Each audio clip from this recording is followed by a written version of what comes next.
9 जुलाई 2024 प्रातः मुरली। ओम शांति। बाप दादा मधुबन। आज के बाबा के महामधुर वाक्य। मीठे बच्चे, सच्चे बाप के साथ अंदर बाहर सच्चा बनो, तब ही देवता बन सकेंगे। तुम ब्राह्मण ही फरिश्ता सो देवता बनते हो। प्रश्न: इस ज्ञान को सुनने व धारण करने का अधिकारी कौन हो सकता है? उत्तर: जिसने ऑल राउंड पाठ बजाया है, जिसने सबसे जास्ती भक्ति की है, वही ज्ञान को धारण करने में बहुत तीखे जाएंगे। ऊंचे पद भी वही पाएंगे।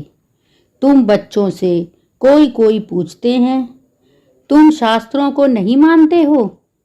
तो बोलो, जितना हमने शास्त्र पढ़े हैं, भक्ति की है, उतना दुनिया में कोई नहीं करता। हमें अब भक्ति का फल मिला है, इसीलिए अब भक्ति की दरकार नहीं। ओम शांति। बेहद का बाप बेहद के बच्चों को बैठ समझाते हैं। सभी आत्माओं का बाप सभी आत्माओं को समझाते हैं, क्योंकि वह सर्व का सद्गति दाता है। जो भी आत्माएं हैं, जीव आत्माएं ही कहेंगे। शरीर नहीं तो आत्मा देख नहीं सकती। भल ड्रामा के प्लान अनुसार स्वर्ग की स्थापना बाप कर रहे हैं, परंतु बाप कहते हैं, मैं स्वर्ग को देखता नहीं हूँ। जिन्हों के लिए है वही देख सकते हैं। तुमको पढ़ा कर भी मैं तो कोई शरीर धारण करता ही नहीं हूँ, तो बगैर शरीर देख कैसे सकूंगा? ऐसे नहीं, जहाँ तहाँ मौजूद हूँ, सब कुछ देखते हैं। नहीं, बाप सिर्फ देखते हैं तुम बच्चों को, जिनको गुल गुल फूल बनाकर याद की यात्रा सिखलाते हैं। योग अक्षर भक्ति का है। ज्ञान देने वाला एक ज्ञान का सागर है। उनको ही सतगुरु कहा जाता है, बाकी सब हैं गुरु। सच बोलने वाला, सचखंड स्थापन करने वाला भी वही है। भारत सचखंड था, वहाँ सब देवी देवता निवास करते थे। तुम अभी मनुष्य से देवता बन रहे हो, तो बच्चों को समझाते हैं, सच्चे बाप के साथ अंदर बाहर सच्चा बनना है। पहले तो कदम कदम पर झूठ ही था, वह सब छोड़ना पड़ेगा। अगर स्वर्ग में उच्च पद पाना चाहते हो तो भल स्वर्ग में तो बहुत जाएंगे, परंतु बाप को जानकर भी विकर्मों का विनाश नहीं किया तो सजाए खाकर हिसाब किताब चुकतू करना पड़ेगा। फिर पद भी बहुत कम मिलेगा। राजधानी स्थापन हो रही है पुरुषोत्तम संगम युग पर। राजधानी ना तो सतयुग में स्थापन हो सकती, ना कलयुग में, क्योंकि बाप सतयुग या कलयुग में नहीं आते हैं। इस युग को कहा जाता है पुरुषोत्तम कल्याणकारी युग। इसमें ही बाप आकर सबका कल्याण करते हैं। कलयुग के बाद सतयुग आना है, इसीलिए संगम युग भी जरूर चाहिए। बाप ने बताया है, यह पतित पुरानी दुनिया है। गायन भी है, दूर देश का रहने वाला। तो पराए देश में अपने बच्चे कहाँ से मिलेंगे? पराए देश में फिर पराए बच्चे ही मिलते हैं। उन्हों को अच्छी रीति समझाते हैं।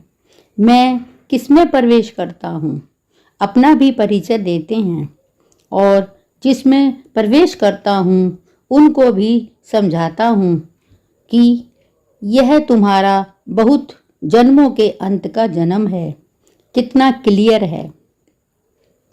अभी तुम यहाँ पुरुषार्थी हो, संपूर्ण पवित्र नहीं। संपूर्ण पवित्र को फरिश्ता कहा जाता है, जो पवित्र नहीं उनको पतित ही कहेंगे। फरिश्ता बनने के बाद फिर देवता बनते हो। सूक्ष्म तन में तुम संपूर्ण फरिश्ता देखते हो, उन्हों को फरिश्ता कहा जाता है। तो बाप समझाते हैं, बच्चे, एक अल्फ को ही याद करना है। अल्फ माना बाबा, उनको अल्लाह भी कहते हैं। बच्चे समझ गए हैं, बाप से स्वर्ग का वर्षा मिलता है। स्वर्ग कैसे रचते हैं? याद की यात्रा और ज्ञान से। भक्ति में ज्ञान होता नहीं, ज्ञान सिर्फ एक ही बाप देते हैं, ब्राह्मणों को। ब्राह्मण चोटी है ना, अभी तुम ब्राह्मण हो, फिर बाजोली खेलेंगे। ब्राह्मण देवता क्षत्रिय इसको कहा जाता है। विराट रूप, विराट रूप कोई ब्राह्मण विष्णु शंकर का नहीं कहेंगे, उसमें चोटी ब्राह्मण तो है नहीं। ब्रह्मा बाप तन में आते हैं, बाप ब्रह्मा तन में आते हैं, यह कोई जानता नहीं। ब्रह्मांड कुल ही सर्वोत्तम कुल है, जबकि बाप आकर पढ़ाते हैं। बाप शूद्रों को तो नहीं पढ़ाएंगे ना, ब्राह्मण को ही तो पढ़ाते हैं। पढ़ाने में भी टाइम लगता है, राजधानी स्थापन होनी है। तुम उच्च से उच्च पुरुषोत्तम बनो। नई दुनिया कौन रचेगा? बाप ही रचेंगे, यह भूलो मत। माया तुमको भुलाती है, उनका तो धंधा ही यह है। ज्ञान में इतना इंटरफेयर नहीं करती है, याद में ही करती है। आत्मा में बहुत किचड़ा भरा हुआ है, वह बाप की याद बगैर साफ हो ना सके। योग अक्षर से बच्चे बहुत मूझते हैं, कहते हैं बाबा हमारा योग नहीं लगता। वास्तव में योग अक्षर उन हठ योगियों का है। सन्यासी कहते हैं भ्रम से योग लगाना है। अब ब्रह्म तत्व को तो बहुत बड़ा लंबा चौड़ा है, जैसे आकाश में स्टार्स देखने में आते हैं, वैसे वहाँ भी छोटे छोटे स्टार मिसल आत्माएं हैं। वह है आसमान से पार, जहाँ सूर्य चांद की रोशनी नहीं। तो देखो कितने छोटे छोटे रॉकेट तुम हो। तब बाबा कहते हैं पहले पहले आत्मा का ज्ञान देना चाहिए, वह तो एक भगवान ही दे सकते हैं। ऐसे नहीं सिर्फ भगवान को नहीं जानते, परंतु आत्मा को भी नहीं जानते। इतनी छोटी सी आत्मा में 84 के चक्र का अविनाशी पाठ भरा हुआ है। इनको ही कुदरत कहा जाता है और कुछ नहीं कह सकते। आत्मा 84 का चक्र लगाती ही रहती है, हर 5000 वर्ष बाद। यह चक्र फिरता ही रहता है, यह ड्रामा में नूंद है। दुनिया अविनाशी है, कभी विनाश को नहीं पाती। वो लोग दिखाते हैं बड़ी प्रलय होती है, फिर श्री कृष्ण अंगूठा चूसता हुआ पीपल के पत्ते पर आता है, परंतु ऐसे कोई होता थोड़े ही है। यह तो बेकायदे हैं। महाप्रलय कभी होती नहीं, एक धर्म की स्थापना और अनेक धर्मों का विनाश चलता ही रहता है। इस समय मुख्य 3 धर्म हैं। यह तो ऑस्पिशियस संगम युग है। पुरानी दुनिया और नई दुनिया में रात दिन का फर्क है। कल नई दुनिया थी, आज पुरानी है। कल की दुनिया में क्या था यह तुम समझते हो? जो जिस धर्म का है उस धर्म की स्थापना करते हैं। वो तो सिर्फ एक आते हैं, बहुत नहीं होते, फिर धीरे धीरे वृद्धि होती है। बाप कहते हैं तुम बच्चों को कोई तकलीफ नहीं देता हूँ। बच्चों को तकलीफ कैसे देंगे? मोस्ट विलवेट बाप है ना। कहते हैं मैं तुम्हारा सदगति दाता, दुख हरता सुख करता हूँ। याद भी मुझ एक को करते हैं। भक्ति मार्ग में क्या कर दिया है, कितनी गालियाँ मुझे देते हैं।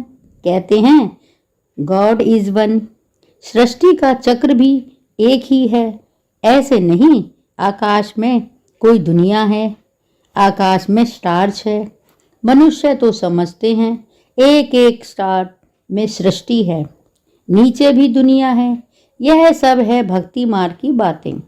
ऊंचते ऊंच भगवान एक है, कहते भी हैं सारे सृष्टि की आत्माएं तुम्हारे में पिरोई हुई है। यह जैसे माला है, इनको बेहद की रुद्रमाला भी कह सकते हैं। सूत्र में बांधी हुई है, गाते हैं परंतु समझते नहीं। बाप आकर समझाते हैं, बच्चे मैं तुमको जरा भी तकलीफ नहीं देता हूँ।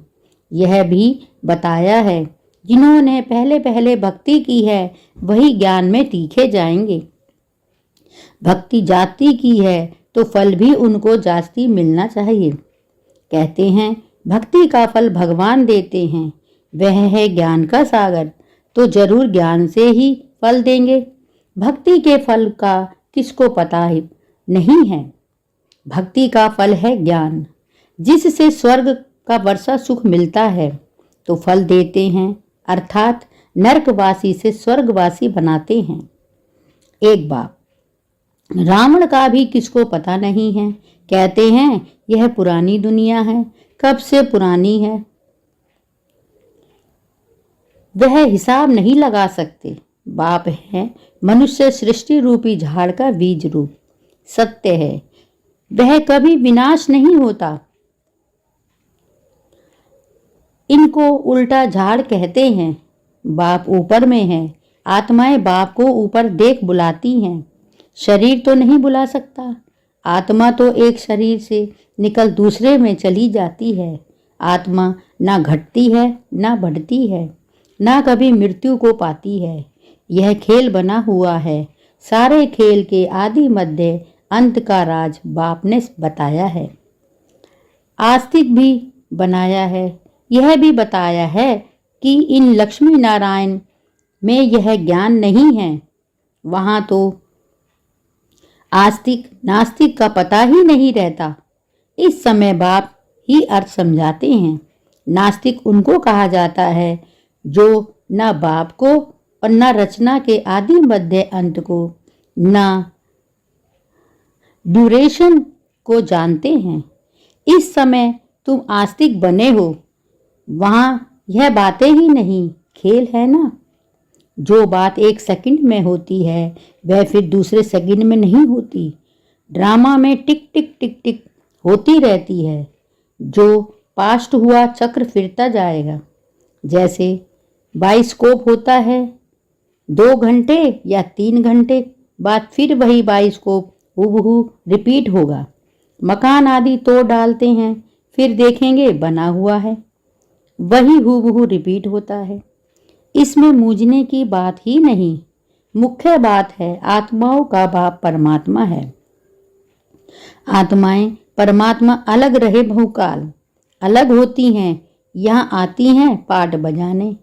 तुम पूरे 5000 वर्ष अलग रहे हो।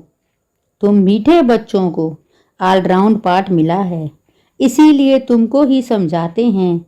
ज्ञान के भी तुम अधिकारी हो। सबसे जाति भक्ति जिसने की है, ज्ञान में भी वही तीखे जाएंगे, पद भी ऊंचे पाएंगे। पहले पहले एक शिव बाबा की भक्ति होती है, फिर देवताओं की, फिर 5 तत्वों की भी भक्ति करते हैं, वे भिचारी बन जाते हैं। अभी बेहद का बाप तुमको बेहद में ले जाते हैं, वह फिर बेहद के भक्ति के अज्ञान में ले जाते हैं। अब बाप तुम बच्चों को समझाते हैं, अपने को आत्मा समझ, मुझ एक बाप को याद करो। फिर भी यहाँ से बाहर जाने से माया भुला देती है। जैसे गर्भ में पश्चाताप करते हैं, हम ऐसे नहीं करेंगे। बाहर आने से भूल जाते हैं। यहाँ भी ऐसे हैं, बाहर जाने से ही भूल जाते हैं। यह भूल और अभूल का खेल है। अभी तुम बाप के एडॉप्ट बच्चे बने हो। शिव बाबा है ना, वह है सब आत्माओं का बेहद का बाप। बाप कितना दूर से आते हैं, उनका घर है परम धाम। परम धाम से ही आएंगे तो जरूर बच्चों के लिए सौगात ले आएंगे। हथेली पर भविष्यत सौगात में ले आते हैं। बाप कहते हैं सेकंड में स्वर्ग की बादशाही लो।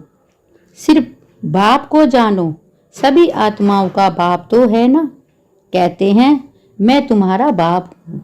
मैं कैसे आता हूँ, वह भी तुमको समझाता हूँ। मुझे रथ तो जरूर चाहिए। कौन सा रथ? कोई महात्मा का तो नहीं ले सकते? मनुष्य कहते हैं। तुम ब्रह्मा को भगवान, ब्रह्मा को देवता कहते हो। अरे हम कहाँ कहते हैं, झाड़ के ऊपर एकदम अंत में खड़े हैं, जबकि झाड़ सारा तमो प्रधान है। ब्रह्मा भी वहाँ खड़ा है, तो बहुत जन्मों के अंत का जन्म हुआ ना। बाबा खुद कहते हैं, मेरे बहुत जन्मों के अंत के जन्म में जब वानप्रस्थ अवस्था होती है तब बाप आए हैं, जो जाकर धंधा आदि छुड़ाया। 60 वर्ष के बाद मनुष्य भक्ति करते हैं भगवान से मिलने के लिए। बाप कहते हैं, तुम सब मनुष्य मत पर थे, अभी बाबा तुम्हें श्रीमत दे रहे हैं। शास्त्र लिखने वाले भी मनुष्य हैं। देवताएं तो लिखते नहीं ना पढ़ते। सतयुग में शास्त्र होते नहीं, भक्ति ही नहीं, शास्त्रों में सब कर्मकांड लिखा हुआ है। यहाँ वह बात है नहीं। तुम देखते हो बाबा ज्ञान देते हैं। भक्ति मार्ग में तो हमने शास्त्र बहुत पढ़े हैं। कोई पूछे तुम वेदों शास्त्रों आदि को नहीं मानते हो, तो बोलो जो भी मनुष्य मात्र है उनसे ज्यादा हम मानते हैं। शुरू से लेकर अब वह बिचारी भक्ति हमने शुरू की है। अभी हमको ज्ञान मिला है, ज्ञान से सतगति होती है। फिर हम भक्ति को क्या कहेंगे, फिर हम भक्ति का क्या करेंगे? बाप कहते हैं, बच्चे hear no evil, see no evil. तो बाप कितना सिंपल रीति समझाते हैं। मीठे बच्चे, अपने को आत्मा निश्चय करो, मैं आत्मा हूँ। वह कह देते हैं अल्लाह हूँ। तुमको शिक्षा मिलती है, मैं आत्मा हूँ, बाप का बच्चा हूँ। यही माया घड़ी घड़ी भुलाती है। देह अभिमानी होने से ही उल्टा काम होता है। अब बाप कहते हैं, बच्चे बाप को भूलो मत, टाइम वेस्ट मत करो। अच्छा, मीठे मीठे सिकलधे बच्चों प्रति माता पिता बाप दादा का याद प्यार और गुड मॉर्निंग। रूहानी बाप की रूहानी बच्चों को नमस्ते, और हम रूहानी बच्चों की रूहानी माता पिता बाप दादा को याद प्यार, गुड मॉर्निंग और नमस्ते। शुक्रिया बाबा, शुक्रिया। धारणा के लिए मुख्य सार। 1. रचयिता और रचना के राज को यथार्थ समझ आस्तिक बनना है। ड्रामा के ज्ञान में मूझना नहीं है। अपनी बुद्धि को हद से निकाल बेहद में ले जाना है। 2. सूक्ष्म वतनवासी फरिश्ता बनने के लिए संपूर्ण पवित्र बनना है। आत्मा में जो किचड़ा भरा है उसे याद के बल से निकाल साफ करना है। वरदान। ईश्वरीय रस का अनुभव कर एक रस स्थिति में स्थित रहने वाली श्रेष्ठ आत्मा भव। जो बच्चे ईश्वरीय रस का अनुभव कर लेते हैं उनको दुनिया के सब रस फीके लगते हैं, जब है ही एक रस। मीठा तो एक ही तरफ अटेंशन जाएगा ना, सहज ही एक तरफ मन लग जाता है, मेहनत नहीं लगती है। बाप का स्नेह, बाप की मदद, बाप का साथ, बाप द्वारा स्वर प्राप्तियां सहज एक रस स्थिति बना देती है। ऐसी एक रस स्थिति में स्थित रहने वाली आत्माएं ही श्रेष्ठ हैं। स्लोगन। किचड़े को समाकर रत्न देना ही मास्टर सागर बनना है। किचड़े को समाकर रत्न देना ही मास्टर सागर बनना है। ओम शांति।